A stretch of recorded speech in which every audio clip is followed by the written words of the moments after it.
Hi, you've probably heard of home genetic testing and wondered, is this useful for me? Today we're going to be exploring genetic testing and how it can improve your health.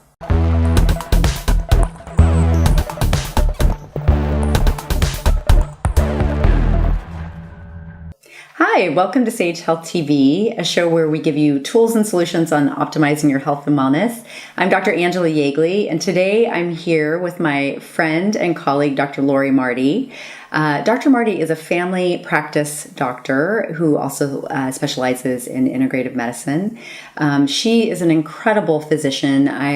We met through a mutual patient, and I have fallen in love with her ever since, and definitely send people to her for specialized, in-depth look into their health related to genetics. This is a super exciting field, and it's growing by leaps and bounds, and we can get incredible information from people related to that. Absolutely. So yeah, tell me a little bit more about you and how you became interested in genetic testing and screening. Well, first of all, thank you so much for having me here and being able to explain to people a little bit about the unique style of medicine that I practice. And like anything else in medicine, it's a completely evolving field. And I've been working in my private practice for almost 10 years now. Fantastic. And doing genetic testing is something that I think a lot of people are getting interested in and hearing about it on TV and in the press. But I think for the most part, they don't really know a lot about what they can do with that information. And so like I said, with most of the way we look at medicine, if a patient comes to us and there's some kind of interesting disease process that's going on that they're unsure about how to treat, and maybe they've seen a lot of physicians to deal with that condition, but they haven't been able to get some good answers. Right. That's exactly how I started in this, was through a patient that had seen a lot of physicians and that's just needed not more uncommon answers. when people are quite ill. Right? Absolutely. They usually go searching around for through a lot of different venues and practitioners. And so this one particular patient came to me, and she had fibromyalgia, and that's been typically a large focus of my practice is fibromyalgia, which is a chronic pain condition that usually there's not a lot known about what causes it, but usually there's a lot of disability associated with it. And this particular patient, a middle-aged woman, she had fibromyalgia most of her life, and she had been tested for MTHFR, which is a common gene mutation. And I had heard about it in medical school. It wasn't something foreign to me. And I knew how to treat it. And I went ahead and treated this patient the way I was supposed to with some vitamins. I was thinking, that'll be easy for, to treat that. And she got worse. That's interesting. So you weren't expecting that. Not at all. I mean, this was completely, I was unaware of the consequences of giving someone some B vitamins. I didn't think there could be anything. The pathway. Exactly. Yeah. So anyway, in the course of just trying to figure out what I had done wrong, I'm like, I did everything that I thought I was supposed to do. I realized that there was more to it. And so, as any good doctor should do, when you have a troublesome situation, you go and learn more about it. And that's exactly what I did. Was I did some webinars, I did some self-teaching, and did several rounds of research, and realized that there was a lot of different pathways that interjected with this MTHFR and influenced it. And so then I started recommending patients to do further testing, and especially with that patient. And as soon as we figured out what was going on with her, we actually were able to make some, credible differences in her symptoms and eventually making her better. So I know today we're really just kind of getting started, because I know we're going to have you back.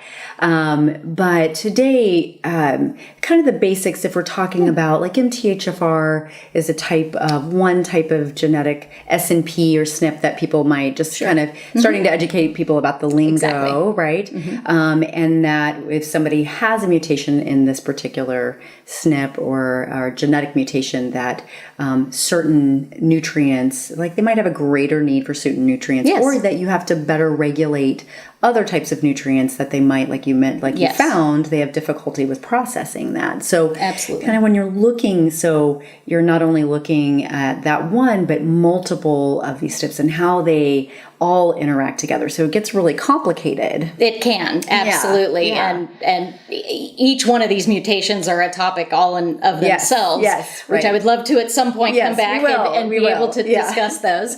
But yes, one of the fascinating things that I found about genetic testing is just being able to isolate these areas of weakness that patients have. And we can take that information and we can order more testing.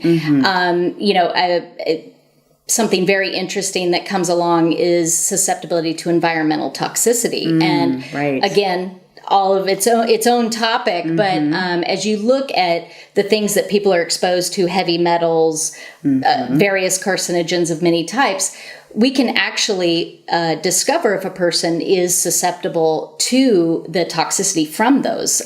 Isn't it amazing? I was just listening to something and looking at the research where you might have two people that are working and generally have the same exposure. Maybe they work in a particular manufacturing plant and they both have, they work there for 20 years. They both have all this crazy chemical exposure. One person gets cancer, the other person does not. Absolutely. And so, obviously there are other, the way they eat, the other things that they do that affect that, their stress levels, but their genes are a key player, I think, exactly what you just mentioned, of their ability to excrete, toxins. And I think that that's a big part on why when people have done some treatments for MTHFR, for example, they have gotten worse. It's because all of a sudden the body is starting to excrete these toxins at such a high rate, and their body maybe wasn't set up to be able to do that process very effectively. So basically being able to empower an individual,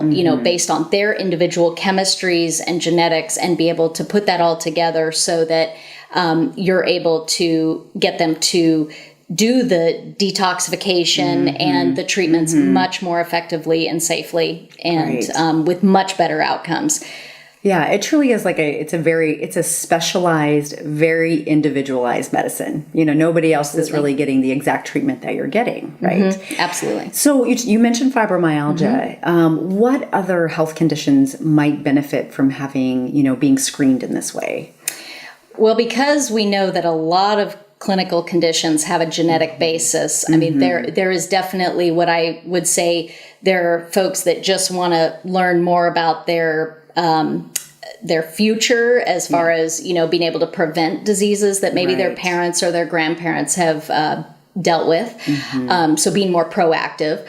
Or various clinical conditions, cardiovascular disease, cancer, mental illness, a huge area of emerging research in genetic variability in how people react even to antidepressants and things like that people are like tolerance often not tolerating exactly. How is this person going to react? Maybe this is maybe there's better choices for them. Maybe they don't need to have antidepressants at all. Maybe they just need nutritional support that actually helps the body make those neurotransmitters. So there's different ways you've seen that. I mean, absolutely. You've seen the change in absolutely depression. So when we look across the board, there's a lot of different patients that could benefit from genetic I would say not even patients. I mean, it could just be an individual who just wants to be more proactive about their health. But I would say most clinical conditions and diseases have a genetic basis, and there is physiology that we can look at to be able to understand how to treat that person. Right, right. And by saying that, we don't mean like you have a specific, like somebody might think of like sickle cell anemia, which is like a, inherited condition, like, but basically manifestations of their gene expression related to nutrients and being able to process things. So maybe a little different in how people think, well, I was told I don't have a genetic condition, I was born just fine. It's like, well, this is a very different thing, Absolutely. This is just in the way that our body chemistry works and the way that our pathways in our body, are naturally supposed to operate. And sometimes they just don't work well. Right. Doesn't. So when people, tell me about the testing around this. I mean, I think sometimes people may not even realize that they've already have access to their information. Absolutely. Yeah. Well, I'm sure most people have been a little underwhelmed by when they get these genetic tests back and they're looking at their results and which would really be like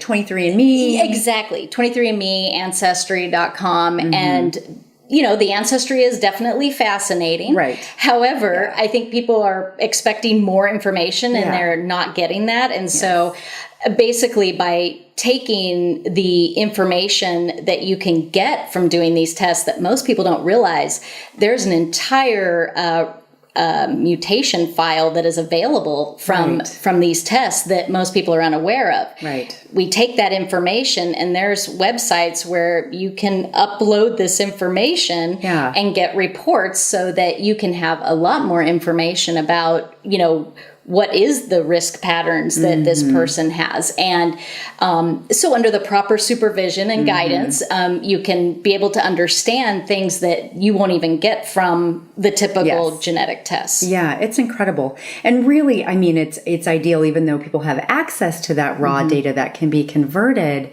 Once you get that extra report, you really do need someone. It's pretty intense medical report that you want guidance. You want to find somebody like yourself, that can really take all the pieces and explain what that means, especially related to what you're experiencing or like you mentioned, with your family history, So very important. And so another piece that we know about is that stress affects the way that our genes express themselves, right? Yeah. So I think you're doing some really fascinating preparation. You're getting ready to launch for a particular therapy called force bathing.